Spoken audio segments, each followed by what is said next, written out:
পেপলি শাক রান্না করা ভিডিওটা দিলাম, পেপলি শাক খাওয়া ভিডিও দিব না, এটা কি হয় কখনো বলেন? কারণ আপনারা অনেকে রান্না দেখছেন, ভাবছেন যে হয়তো কেমন লাগবে খাইতে, এটা কালার কেমন হবে। তো আমার মুখের রিয়াকশন দেখেই বুঝতে পারতেছেন যে রান্নাটা কত মজা হয়েছে। আর কালারটা কিন্তু একদমই ন্যাচারাল। আমার কিন্তু হলুদ ততটাও খাই না, একদম ন্যাচারাল যে সুন্দর একটা কালার আসছে ওরকম কম হলুদই আমি খাই। আর শাকের কালার কিন্তু এরকম থাকা উচিত। আর কি বলবো, দেখেন ভাত আল্লাহর রহমতে আমি বেশ খাই, মাশাল্লাহ আমার চাহিদা একদম খারাপ না। তবুও একটু চাপা চোপা গোশ লাগে না, কি করব বলেন। তবে আল্লাহর কাছে হাজার হাজার অনেক শুকরিয়া যে সুস্থ আছি, সুস্থতাই সকল সুখের মূল। অনেকে কিন্তু বডি ফিগার কত সুন্দর, কিন্তু শরীরের ভিতর রোগ ব্যাধি ভরা, তারা কিন্তু কখনোই শান্তি পায় না। কিন্তু আমি হয়তো হেলদি না, একটু শুকনা, আর একটু হইলে হয়তো ভালো হতো। তবু আল্লাহ যেটা দিয়েছে এতে আমি অনেক সুখী, অনেক সন্তুষ্ট। আল্লাহর কাছে একটাই দোয়া করবো, আপনারাও দোয়া করবেন যেন সবসময় এভাবে সুস্থ থাকি। সুস্থ না থাকলে কাজ করব কিভাবে, তাই না?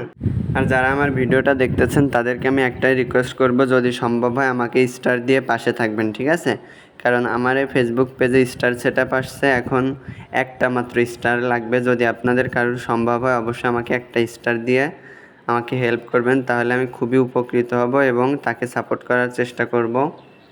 আর কি বলবো, যারা রান্নাবাড়া একটু কম পারেন আপুরা, সবার উচিত কিন্তু রান্নাবাড়া শেখা। আর রান্নাবাড়ার ভিতরে যে কত একটা আনন্দ, এই যে নিজে রান্না করে খাচ্ছি, হয়তো অনেক কষ্ট হচ্ছে, ঝামেলা হচ্ছে, তবুও কিন্তু ভাতগুলা তৃপ্তি করে খাইতে পারতেছি, শান্তি পাচ্ছি। এর থেকে শান্তির মনে হয় আর কিছুই নাই।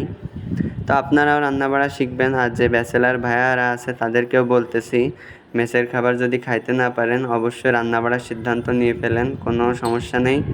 দরকার হয় আমি হেল্প করব।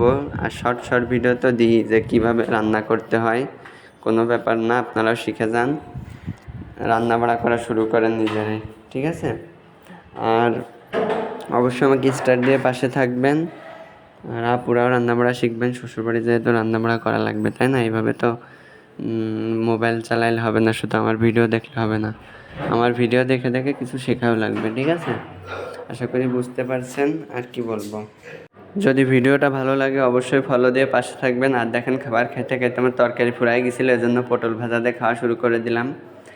একটা ফলো দিয়ে রাখবেন, তাহলে আমার এরকম সুন্দর সুন্দর ভিডিও আপনারা পাবেন। আরও সুন্দর সুন্দর ভিডিও উপহার দেওয়ার চেষ্টা করব।